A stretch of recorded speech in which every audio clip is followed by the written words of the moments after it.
everybody. I'm now standing between you and lunch, not my favorite position. If you'll permit me, I would love to just start by reading you a story. Not my own. This is by a woman named Alicia. I hadn't lived at home since I was 17.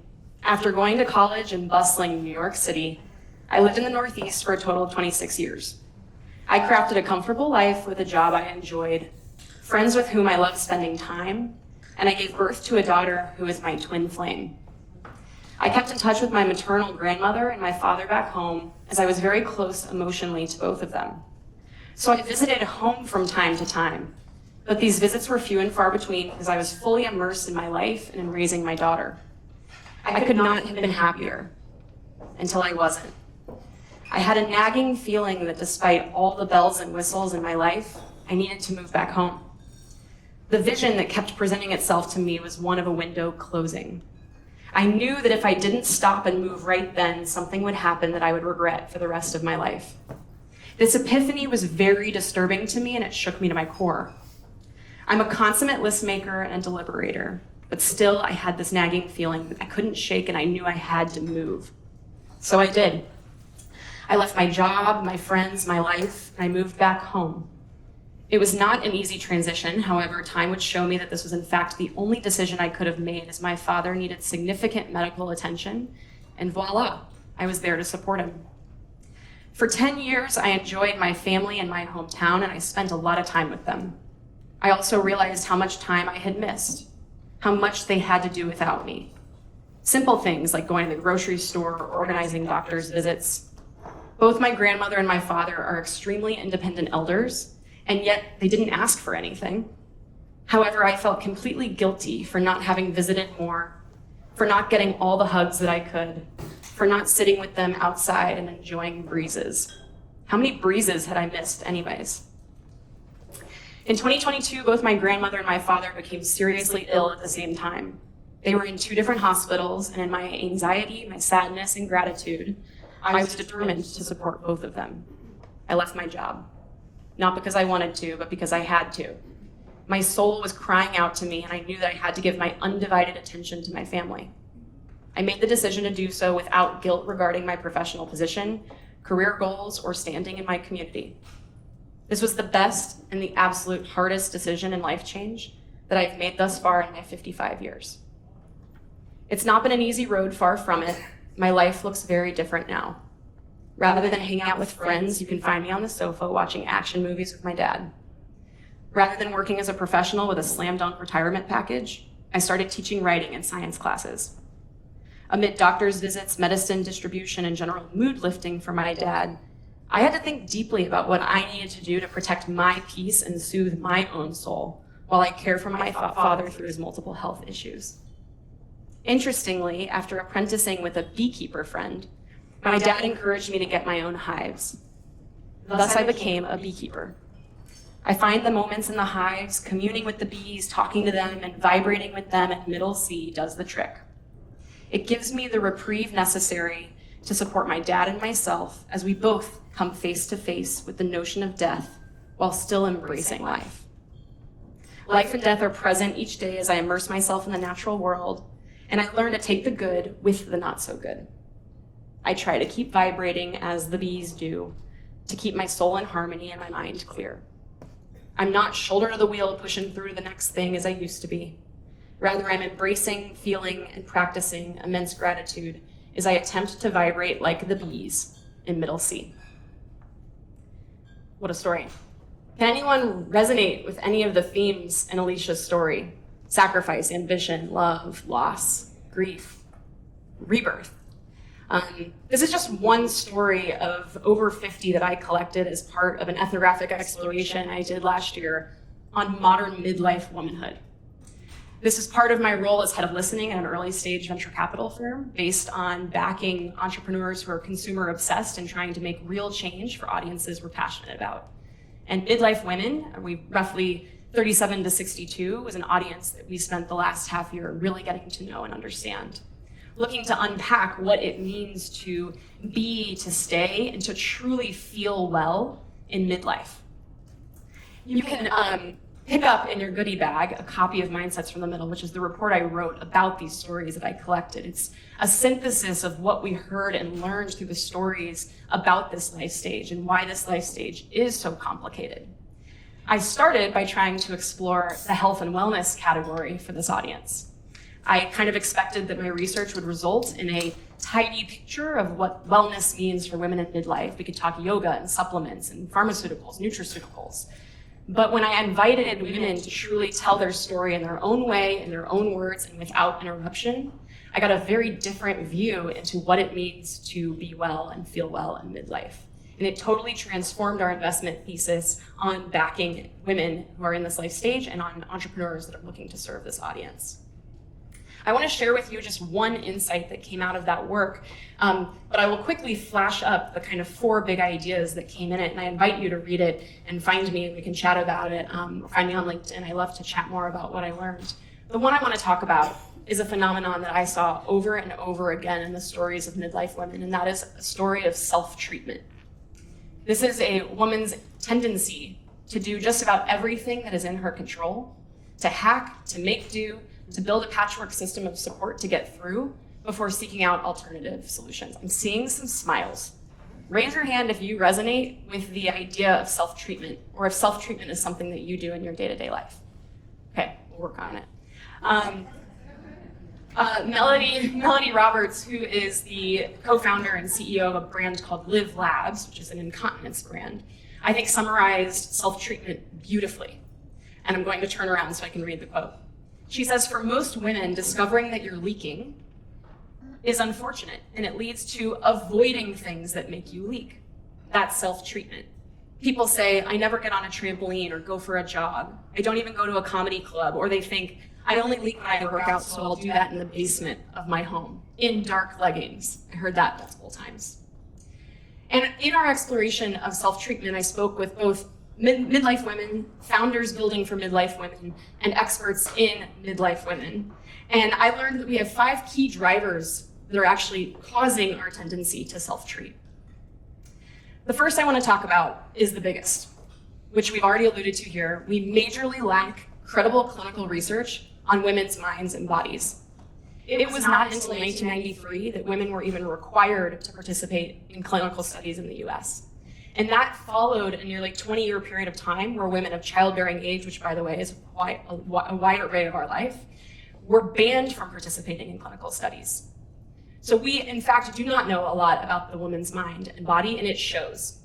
As Samantha Ski, who's the president of She Media, told me, she said, it's only been a couple decades that women's bodies have even been studied. It's always been assumed that women's bodies will behave like smaller-bodied men.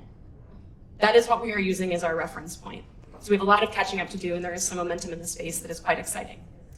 What this has led to, and I'm sure many of us in this room can relate to this, is that providers really are not trained or incentivized to truly handle all of the things that happen in midlife. Of course, including perimenopause and menopause, but there's a lot of other health conditions that come with women in this life stage.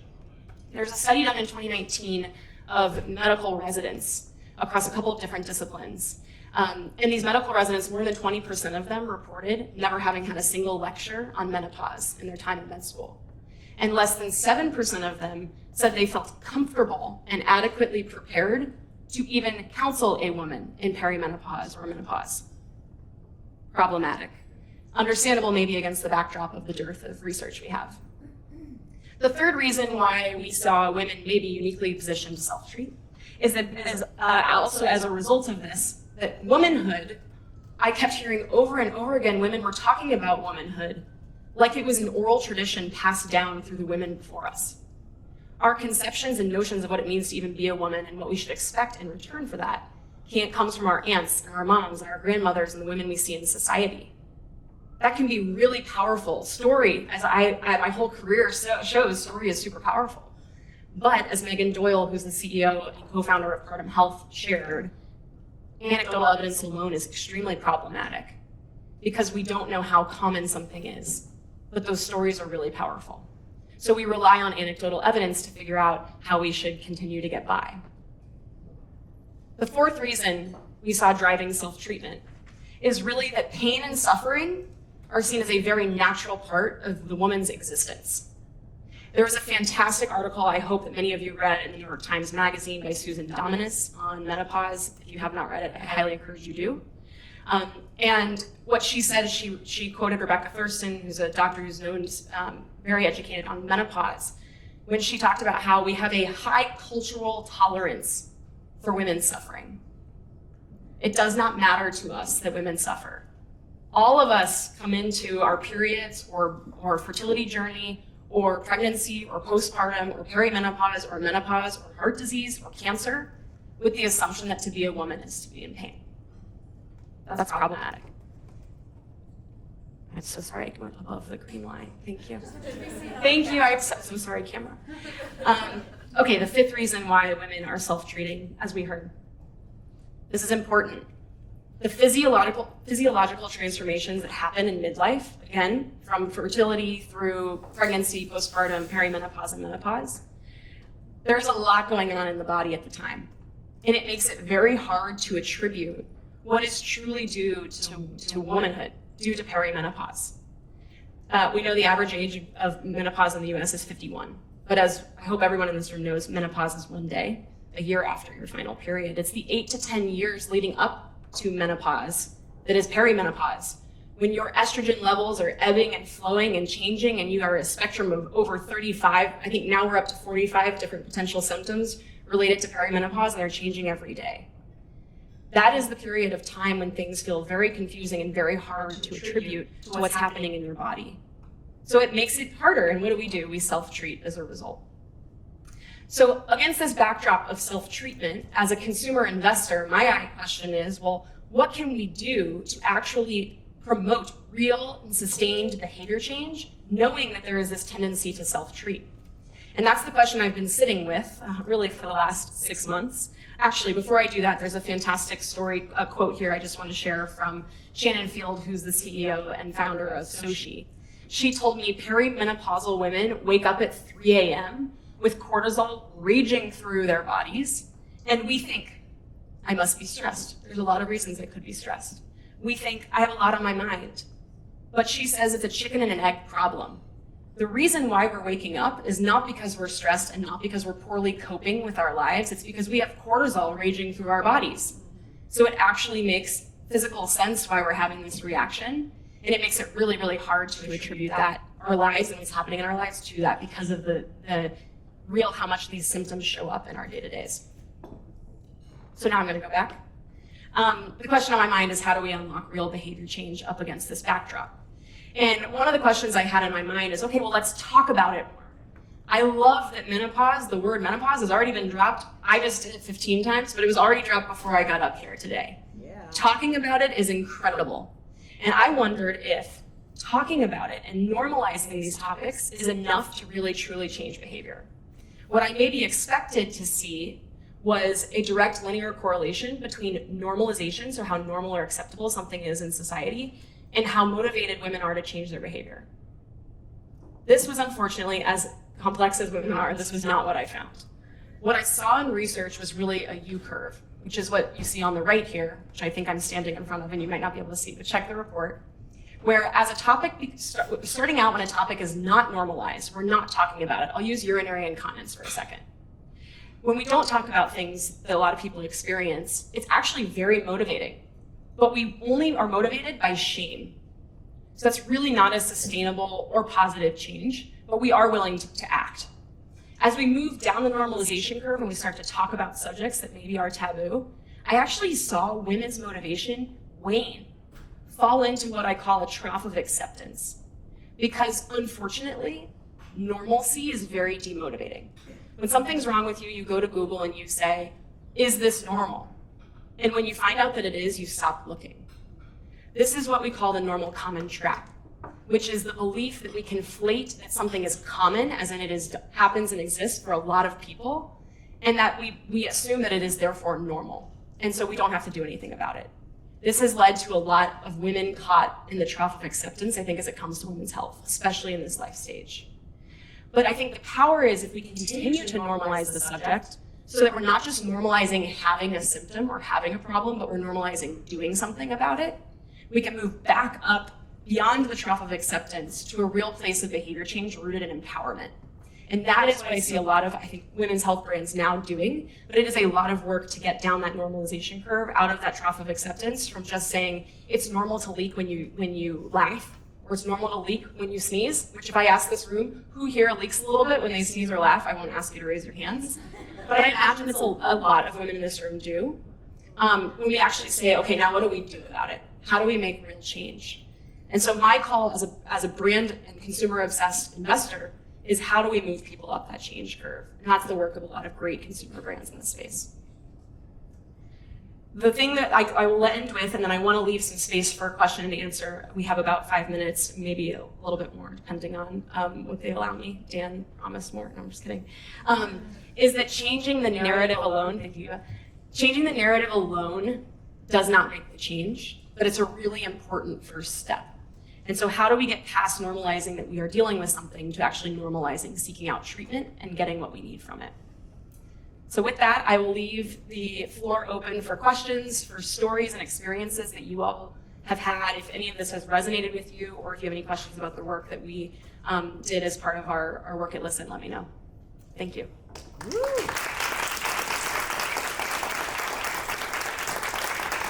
And you can find the report in your gift bag, so please pick it up. So yeah, this is a Q&A portion of the session, so feel free to raise your hand, share, ask. Eva had told me I was supposed to say that before I started so that you were all able to think about your questions, but I failed to do that, and I apologize. Karen. Kick us off. For the team. I have a question. I actually really just wanted to say thank you. The trough of acceptance, that hit home. That was a deep cut, dude. Mm-hmm. Because like for anything, you just said it. I don't need to re-say it. So thank you. I don't really have a question. That doesn't mean I don't think about these things, but I don't have a question. I just thank you. Want to say thank you. I appreciate that. That's it, guys. Gratitude is I see one over there. Everyone will get it too. Hi, my name is Kristen Leone. I work at Google. Thank you also. This is so important. It boggles my mind that we hadn't been including women in research since '93. This is that, unfortunately, I had known ahead of time. I'm wondering if you could talk about two different things. What are the kinds of companies that you're investing in, like in your fund? And then are you seeing more research being done, particularly around like changing hormonal levels, and how do women like us get more access to that or know what to really ask for to better understand all the different kinds of things going on? Awesome questions. Thanks, Kristen. I'll take the first, which is our personal investment thesis. So at Listen, we invest in early stage companies. So I'm a seed and Series A investor. We invest in consumer only. So that can be across consumer tech, consumer health, consumer wellness. We've invested in everything from, we have a Dame Products, which is a sexual wellness and vibrator company, all the way to cannabis brand called This Grass. We have tools, a brand in our portfolio, which actually I think you should have in your goodie bag as well, called Slumberkins, which is also a tool for midlife women who are looking to raise children and need help with the social emotional learning side of it. So we invest in everything across consumer. Where we're really convicted in this space is for brands that are really serving this woman. Now, I would also say that we've already heard the statistic today too, that women, especially midlife women, drive the vast majority of purchasing decisions. So it's my point of view that there is no consumer brand that shouldn't be centering this audience and can't learn from centering her. The way we see this market, our market map, is actually really what kind of zoomed out of just the woman's brain and body. We heard loud and clear that to reduce her to the sum of her biological parts is way too reductive. So our investment thesis on women's health not only includes the health of the woman herself, but all of the people in her orbit that she is also promoting the health for. That is her aging spouse, that could be her parents, that could be her children. So one of our investments made shortly after this work was completed was in a brand called Modern Pediatrics, which is an in-home pediatrics business. They come to your home. You might ask, why is that a women's health brand? Based on what we heard in this research, that is absolutely a women's health brand because it is supporting the woman who is still the person primarily responsible for supporting the health of the children in her home. So we see a pretty broad view, Kristen, to your question about what we invest in. We have a really broad view into what it means to support women and truly being and feeling healthy in midlife. The second question, was around research. Thank you for asking that. There is a really exciting wave of interest and investment in women's health research. I'm not the first person to become really passionate about the gap that we have. The Biden White House actually just launched a fairly major commitment to supporting and continuing to advance women's health research. Probably a lot of people in this room are either tangentially related to that or directly related to pushing that forward. Very exciting, and has had a lot, I think, of byproduct effect as a result of that. I will say that in 2001, 2002, there was a White House initiative called the Women's Health Initiative put forward to try to do research on the top killers of women. And unfortunately, there was a particular study related to hormones as part of that research, specifically related to menopause, that was totally misdone and then unfortunately misinterpreted, and led to a very long period of time where women did not have easy access to hormone replacement therapy or to estrogen, which there was a belief that it directly correlated to high cancer rates. There were a lot of problems with the research, including the body of women who, thank you, I see it, are we okay? Including the body of women they used as subjects in that study, much older and really had other underlying health problems, so it overstated the risk of hormone replacement therapy. So we're coming out of, there's been a lot of research done debunking that research and trying to create more research that shows the healthy effects of potentially using hormone replacement therapy for people for whom it's a good tool. But yeah, lots of research coming out and a lot of really wonderful brands that are helping to spur that on and building demand for it. If we have time, we have a question back left. I just wanted to mention, you had mentioned hormonal therapy. The research, as I understand, is an old research, but now they've come back and looked at it in light of everything that's going on now. So it's good. So are you investing in any companies that are looking at hormonal? We have met most companies that are investing in women's hormone replacement therapy, and I'm a huge champion for them. We have not yet invested in a menopause-specific brand. But there are lots out there, including, I think, somebody today coming from Geneva. Okay, we're good? On 10. Amazing. Thank you so much.